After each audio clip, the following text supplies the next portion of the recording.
नमस्कार, मैं मोनिका और आप सभी का स्वागत है न्यूज वन प्लस में सत्य, साहस और सेवा के साथ सिर्फ सच। चलिए फिर से बात करते हैं दिल्ली की राजनीति पर, जहां 2.5 साल की लंबे जोरदारी के बाद दिल्ली एमसीडी में आखिरकार भाजपा ने सत्ता का ताज फिर से अपने सर सजा लिया है। जी हां, शुक्रवार को हुए मेयर और डिप्टी मेयर के चुनाव में भाजपा के उम्मीदवार राजा इकबाल सिंह ने शानदार जीत दर्ज करते हुए मेयर की कुर्सी संभाली और कुल 142 वोट पड़े, जिनमें से 133 वोट सीधे राजा इकबाल सिंह के पक्ष में गिरे। कांग्रेस को महज 8 वोट मिले और 1 वोट अवैध घोषित कर दिया गया है और अब ऐसे कयास लगाए जा रहे हैं कि यह अवैध वोट भाजपा का शायद हो सकता है।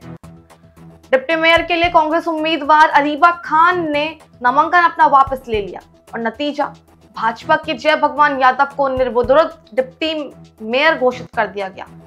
इसी के साथ दिल्ली में ट्रिपल इंजन की सरकार का सपना भी साकार हो गया है। केंद्र में भाजपा, दिल्ली एमसीडी में भाजपा और दिल्ली में भी भाजपा का सर्वस्व है। लेकिन तस्वीर यहां खत्म नहीं होती है।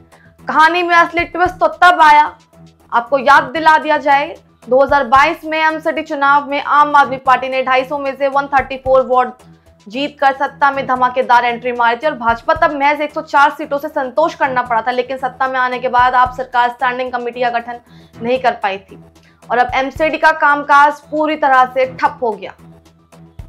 2.5 साल बाद एमसीडी में समीकरण एकदम से बदल गए। सबसे पहले दिल्ली में बीजेपी की सरकार बनी तो विधानसभा में बीजेपी के 11 विधायकों को एमसीडी में मनोनीत किया गया और दिल्ली विधानसभा चुनावों में 2 पार्टियों के 12 निगम पार्षद विधायक बन गए। इसी समय के ताजा समीकरणों पर नजर डाली जाए तो भाजपा के निगम पार्षदों की संख्या 104 से बढ़कर 117 हो चुकी है और आम आदमी पार्टी के निगम पार्षदों की संख्या 134 से हटाकर 113 ही रह गई है और भाजपा के निगम पार्षदों के साथ साथ 11 विधायक और 7 लोकसभा सांसदों की वोट को मिलाकर टोटल 135 बैठते हैं। इनमें से 1 वोट जब केंद्र और दिल्ली से लेकर एमसीडी तक भाजपा का ही सरकार है। अब किसी भी स्तर पर तालमेल की कमी या फंड क्या दिक्कत जैसे मुद्दे तो सामने नहीं आने वाले हैं। यही वजह है कि भाजपा के लिए आने वाला समय बेहद चुनौतीपूर्ण होने वाला है। लोगों की नजर अब इसी बात पर रहने वाली है कि ट्रिपल इंजन की सरकार कैसा परफॉर्म करती है। जहां तक आम आदमी पार्टी का सवाल है तो उसके लिए भी ये एक ऐसी स्थिति है जिसे वो सत्ता से बाहर होने के बाद भी अपने पक्ष को भुभाने के लिए बेतबाब सूत्रों के मुताबिक पार्टी ने तय एक रणनीति के तहत इस बार जानबूझकर मेयर चुनाव से बाहर रहने और एमसीडी की सत्ता में बने रहने के लिए किसी प्रकार का प्रयास करने की कोई कोशिश नहीं की है। पार्टी को तो ये पहले से ही पता था कि इस बार आंकड़े अब उसके पक्ष में नहीं है और वो चुनाव नहीं लड़ेगी, तभी से उसके उम्मीदवार का जीत हासिल करना लगभग नामुमकिन सा था।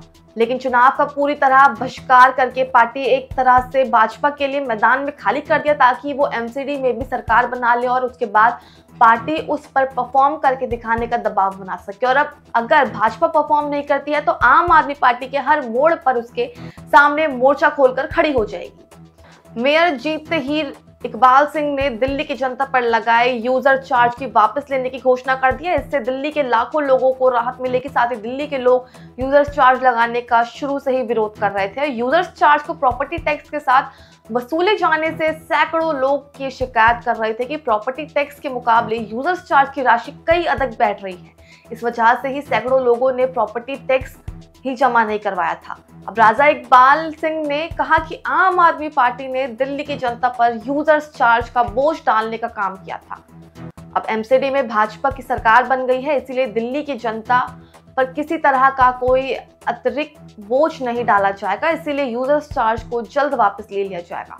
उन्होंने कहा कि जहां तक एमसीडी की आय बढ़ाने की बात है तो इसके लिए दूसरे माध्यमों का इस्तेमाल किया जाएगा।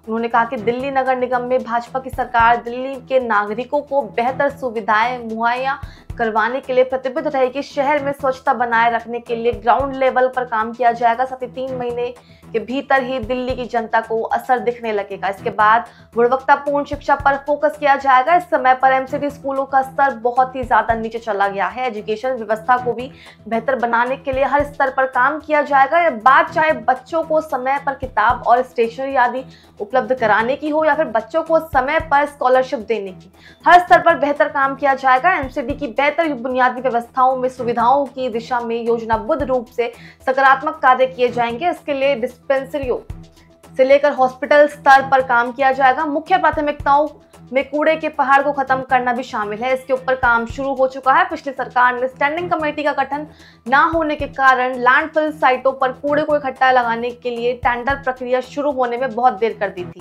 केंद्र सरकार के हस्तक्षेप के बाद एमसीडी कमिश्नर ने फाइनल पावर दिखाई और तब कहीं जाकर कूड़े चरण को टेंडर किया गया।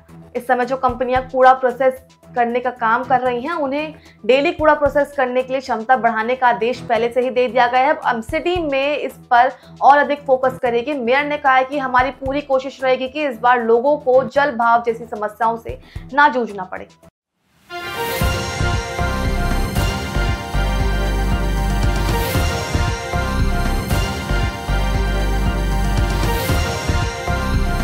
आप देख रहे हैं न्यूज़ वन प्लस, हर वक्त हर खबर।